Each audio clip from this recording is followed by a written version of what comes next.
नमस्कार मित्रांनो, मी ओम पवार. मित्रांनो, महिलांसाठी आनंदाची बातमी. महिला स्टार्टअप योजना आता सुरू झालेली आहे.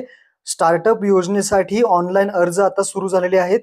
व्यवसायासाठी 1,00,000 रुपये कमीत कमी ते 25,00,000 रुपयापर्यंत तुम्हाला अर्थसहाय्य दिलं जाणार आहे. या योजनेसाठी कोण अर्ज करू शकतं, पात्रता काय आहे, संपूर्ण माहिती या व्हिडिओमध्ये जाणून घेणार आहे. तत्पूर्वी चॅनलवरती नवीन आला असाल चॅनलला सबस्क्राईब करून ठेवा.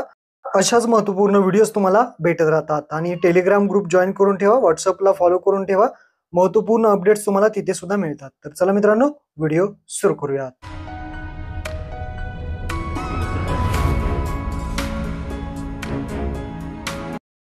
तर महिलांनो, पाहू शकता, महाराष्ट्र राज्यात पुण्यश्लोक अहिल्यादेवी होळकर महिला स्टार्टअप योजना राबवण्यास मान्यता देण्याबाबतचा 9 जुलै 2024चा हा GR आहे. या GR मध्ये आपण महत्त्वपूर्ण जी काही माहिती आहे ते पाहणार आहे आणि ऑनलाईन अर्ज कुठे करायचा, कसा करायचा ते सुद्धा तुम्हाला या व्हिडिओमध्ये मी सांगणार आहे. तर हे पहा, प्रस्तावना आहे ज्यामध्ये सांगितलं आहे महिलांना इथे नेतृत्व स्टार्टअप यांना आवश्यकता असते आणि आर्थिक पाठबळ देण्यासाठी आवश्यकता असून याकरिता राज्यामध्ये ही योजना राबवण्यात येत आहे. पुण्यश्लोक अहिल्यादेवी होळकर महिला स्टार्टअप योजना. महिलांना यामध्ये सरकार आता मदत करणार आहे. काय आहे शासन निर्णय? तर राज्यातील महिला नेतृत्वातील स्टार्टअप्सना प्रारंभिक टप्प्यावरील पाठबळ देण्यासाठी पुण्यश्लोक अहिल्यादेवी होळकर महिला स्टार्टअप योजना राबवण्यास मान्यता देण्यात येत आहे. आणि या योजनेचे उद्दिष्ट व स्वरूप जाणून घ्या.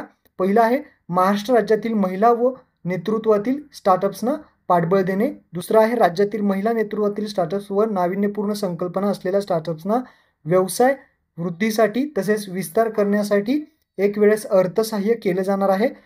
तिसरं आहे राज्यातील महिला स्टार्टअप्सना स्वावलंबी व आत्मनिर्भर करण्याचं काम हे करणार आहेत. चौथं आहे देशातील सर्वाधिक महिला स्टार्टअप असलेले राज्य म्हणून महाराष्ट्राची ओळख निर्माण करण्याचं इथे लक्ष आहे. पाचवं आहे महिला स्टार्टअपच्या माध्यमातून रोजगार निर्मितीला चालना देऊन बेरोजगारी कमी करणे या योजनेचे उद्दिष्ट आहे. सहावं आहे या योजनेतील एकूण तरतुदीच्या 25% इतकी जी काही रक्कम आहे ती शासनातर्फे विनिर्दिष्ट करण्यात आलेल्या मागासवर्गीय महिला, आर्थिकदृष्ट्या मागासवर्गीय महिलांकरता राखीव ठेवण्यात सुद्धा येणार आहे. आता सातवं पहा, राज्यातील महिला नेतृत्वातील प्रारंभिक टप्प्यातील स्टार्टअप्सना त्यांच्या उलाढालीनुसार, तुमची जी काही उलाढाल असेल बिझनेसची, तर किमान कमीत कमी 1,00,000 रुपये ते जास्तीत जास्त 25,00,000पर्यंत आर्थिक सहाय्य जे आहे ते प्रदान करण्यात येणार आहे. कमीत कमी 1,00,000, जास्तीत जास्त 25,00,000पर्यंत आर्थिक सहाय्य जे आहे ते तुम्हाला सरकार करणार आहे. यासाठी काय काय पात्रता आहे ते समजून घ्या. तर जे काही महाराष्ट्र राज्यामध्ये नोंदणीकृत महिला नेतृत्वाचे जे काही स्टार्टअप्स आहेत, जे महिला नोंदणीकृत महाराष्ट्रात स्टार्टअप्स आहेत, त्या स्टार्टअप जर तुम्ही करत असाल तर तुम्ही यासाठी पात्र आहात. सदर स्टार्टअपमध्ये महिला संस्थापक किंवा सहसंस्थापक यांचा 51% तरी वाटा असणं आवश्यक आहे. महिला नेतृत्वातील स्टार्टअप किमान 1 वर्षापासून कार्यरत असावा. तुमचा जो काही स्टार्टअप आहे कमीत कमी 1 वर्ष तरी तो चालू असावा.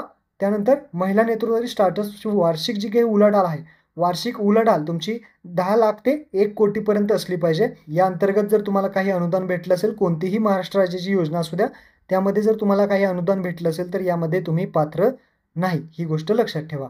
आता ऑनलाईन अर्ज कुठे करायचा, कसा करायचा? तर इथे पहा, योजनेच्या लाभासाठी अर्ज करण्याची प्रक्रिया व लाभार्थ्याची निवड देण्यात आलेली आहे. ऑनलाईन अर्ज तुम्हाला करायचा आहे, हा निःशुल्क आहे, फ्रीमध्ये तुम्ही अर्ज करू शकता. msins.in जे काही वेबसाईटची लिंक आहे ती तुम्हाला डिस्क्रिप्शनमध्ये दिलेली आहे. तर इथे पहा, आपली वेबसाईट इथे ओपन होईल. ही वेबसाईट ओपन झाल्यानंतर इथे पहा, पुण्यश्लोक अहिल्यादेवी होळकर हे बॅनर आहे, त्यावरती फक्त क्लिक करायचं. जसं तुम्ही क्लिक कराल तर इथे जो फॉर्म आहे तो फॉर्म तुमच्यासमोर ओपन होईल. हा तुम्हाला फॉर्म फिलअप करायचा आहे. स्टार्टअप नेम काय आहे, फाउंडर कोण आहे, फाउंडरचं ईमेल कोण आहे, कोणत्या कॅटेगरीमधून येता, फोन नंबर असेल, त्यानंतर तुमचं जे काही स्टेक किती आहे, किती टक्के स्टेक आहे, स्टार्टअप टीम साईज किती आहे, कोणत्या सेक्टरमध्ये, कंपनी किती आहे, रजिस्ट्रेशन कंपनीची डेट असेल, कंपनीची वेबसाईट असेल कोणती आहे, कंपनीचा ॲड्रेस, जिल्हा, तसेच सिटी कोणती आहे, तुमच्या डिस्क्रिप्शन द्यायचं आहे स्टार्टअपचं. त्यानंतर खाली ॲड्रेस असेल, प्रोडक्ट सर्व्हिस, काय सर्व्हिस देता तुम्ही, तसेच अजून काही फंडिंग स्टेटस काय आहे, फायनान्शियल इयर किती आहे, लाईफ टाईम टर्नओव्हर तुमचा किती आहे, तसेच डॉक्युमेंटमध्ये स्टार्टअपचं जे काही डॉक्युमेंट्ससुद्धा दिलेले आहेत ते डॉक्युमेंट्स इथे ऑडिट रिपोर्ट वगैरे लागतात. याला स्टार्टअप कंपनीचा लोगो असेल, फाउंडरचा फोटो असेल, प्रोडक्ट सर्व्हिस जे काही असेल ते तुम्ही देताय त्याचा फोटो असेल, अशा पद्धतीने माहिती भरून हा जो फॉर्म आहे तुम्हाला सबमिट करायचा आहे. तर अशा पद्धतीने तुम्ही यावरती जाऊन फॉर्म भरू शकता. ऑनलाईन अर्ज करण्यासाठी कंपनीचा जो काही प्रस्ताव असतो, कंपनीची नोंदणीची, तुमचं रजिस्टर कंपनी असेल त्याची प्रमाणपत्रे असतील, तसेच रिपोर्ट वगैरे असेल, आवश्यक कागदपत्रे जे आहेत ते लागणार आहेत. यामध्ये जे काही प्रॉमिसिंग असेल म्हणजेच आश्वासक, नाविन्यपूर्ण, इनोव्हेटिव्ह म्हणजेच प्रभावी, हाय इम्पॅक्ट अशा प्रकारचे जे काही स्टार्टअप्स असतील तर त्याला इथे प्राधान्य देण्यात येणार आहे. आणि जे काही विशेष प्राधान्य आहे, जे रोजगार निर्मिती करणार आहेत, ज्यांना जास्त रोजगाराची गरज आहे, जे हायर करतील, जॉबला ठेवतील, त्यांना इथे रोजगाराला करणाऱ्या स्टार्टअपला विशेष प्राधान्यसुद्धा देण्यात येणार आहे.